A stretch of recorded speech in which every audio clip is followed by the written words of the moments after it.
The first time my sons discussed selling my house, they forgot I was still in the room. I was sitting in my recliner by the fireplace pretending to sleep while they stood in my kitchen, whispering like businessmen closing a deal. 300,000 minimum, my oldest son Daniel muttered. His younger brother Marcus shook his head. With renovations, maybe 4. Then Daniel laughed, a cold, ugly laugh I had never heard from my own child before. We just need Dad out of the way first. Those words should have broken me. Instead, they woke me up, not physically, spiritually, because in that moment, I realized something terrifying. My sons were no longer waiting for me to die. They were planning their lives around it. And that was the exact moment I decided neither of them would ever touch my house. Not one brick, not $1, not one memory. What they didn't know was that 3 months earlier, I had already met someone who would inherit everything, a complete stranger. And by the time my son discovered the truth, it was far too late. My name is Walter Bennett. I'm 72 years old, widowed, retired, and according to my sons, too stubborn to let go of the past. The past they referred to was my house, a modest 2-story home in Connecticut with faded blue shutters and a wraparound porch that creaked during winter. To most people, it was just an old property.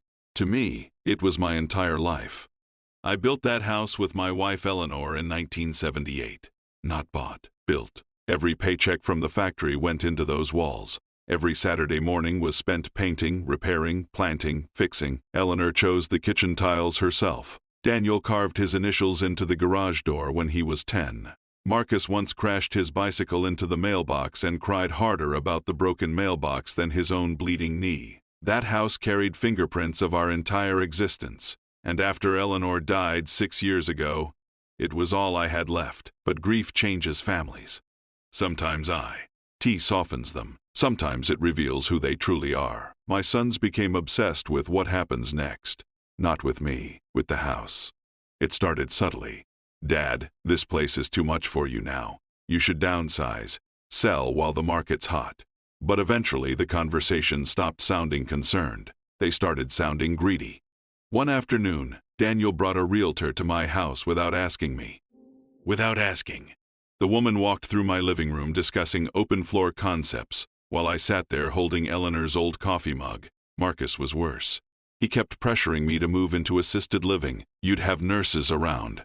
You wouldn't be alone. You need supervision. What he meant was simpler. He wanted me out. The worst part, they thought they were being subtle, but old men notice everything, especially when people stop seeing them as human beings. I met the stranger at a grocery store. Her name was Iris. She looked about 30, maybe 35, tired eyes, cheap shoes. A little girl holding her hand.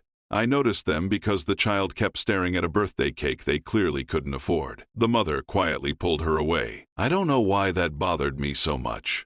Maybe because Eleanor never let birthdays pass unnoticed. Maybe because loneliness makes you pay attention to other lonely people.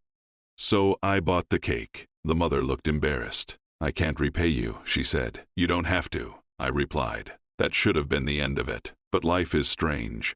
2 weeks later, I saw her again outside my house. Not intentionally. Her car had broken down near my mailbox. Her daughter recognized me immediately. You're the cake man! That made me laugh harder than I had laughed in years. I helped jumpstart the car. Then it happened again a month later, and again after that. Slowly, unexpectedly, they became part of my routine. Iris worked 2 jobs. Her ex-husband had disappeared years earlier. She was drowning financially, but too proud to beg for help. Her daughter Lily loved my porch swing, loved my stories, loved listening to old jazz records with me. The silence in my house began disappearing. For the first time since Eleanor died, my home sounded alive again. And that terrified my sons. Daniel confronted me first. Who is she? The disgust in his voice shocked me. A friend, I answered. She's manipulating you. No, I said calmly. She talks to me. That sentence made him angry. Because he knew it was true. Marcus started visiting more often after that. Not to spend time with me. To investigate. He questioned neighbors. Asked about Iris. Even searched public records on her. One evening, I overheard my sons arguing in my driveway. She's after the inheritance, Marcus hissed. Daniel replied. Then we cut this off now. Cut this off, as if my life belonged to them. as if companionship required their permission. A week later, Daniel suggested I undergo a cognitive evaluation. That's when I realized how far they were willing to go. They weren't worried about me being lonely. They were worried about losing control. I passed the evaluation easily. Perfect memory, perfect awareness. The doctor even laughed afterward. "You're sharper than most people half your age." I smiled, because I already knew what I was going to do. I contacted my lawyer the next morning. Harold Green had handled my paperwork for nearly 30 years. When I explained what I wanted, even he looked stunned. "You're absolutely certain?" "Yes. This will destroy your relationship with your sons." I stared out his office window for a long moment. Harold assumed I was hesitating. I wasn't. I was mourning. Because the truth is, parents never stop loving their children, even when those children stop loving them back.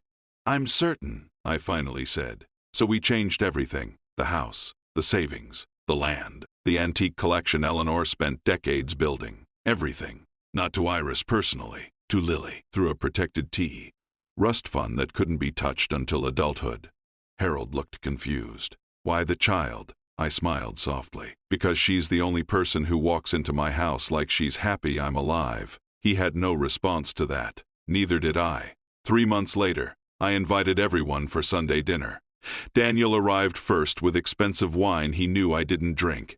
Marcus brought paperwork about retirement communities. Neither noticed how symbolic that was. Iris wasn't there. I made sure of it. This conversation belonged to family, or at least what used to be family. Dinner started politely enough. Then Daniel asked the question directly. "So, have you thought more about the future of the house?" There it was. Not, "How are you feeling?" Not, "Are you happy?" The house. Always the house.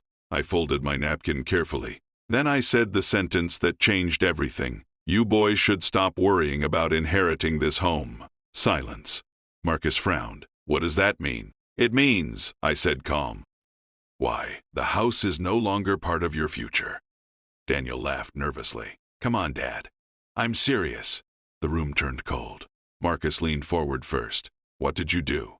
I gave it away. The silence afterward felt enormous. Daniel's face lost color. "To who?" "A stranger."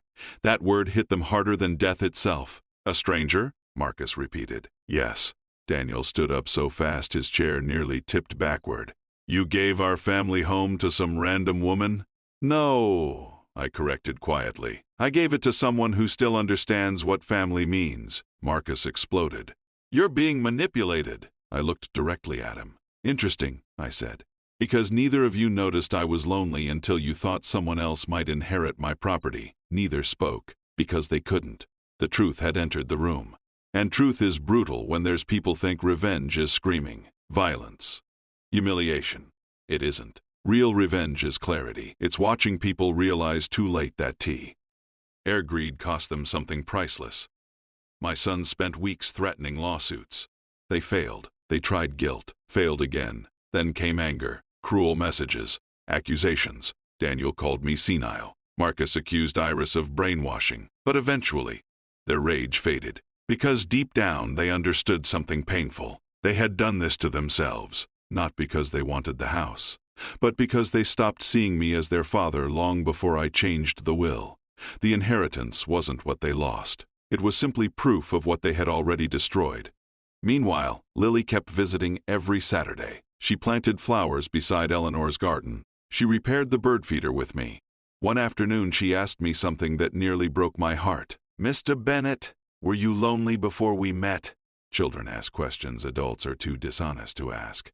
"Yes," I admitted. She thought about that quietly, then hugged me. No manipulation, no greed, just kindness.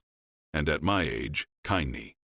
SS becomes priceless. I still live in the house. The porch still creaks. The kitchen still smells like Eleanor's cinnamon tea when it rains. But now the silence is gone. Sometimes Lily does homework at my dining table while jazz music plays softly in the background. Sometimes Iris brings groceries I pretend not to need. And sometimes I sit on the porch at sunset, realizing something I wish I'd understood years earlier. Blood builds relatives. Love builds family. My sons wanted my house, but a stranger gave me back my home. And in the end, that was worth far more than anything written in my will.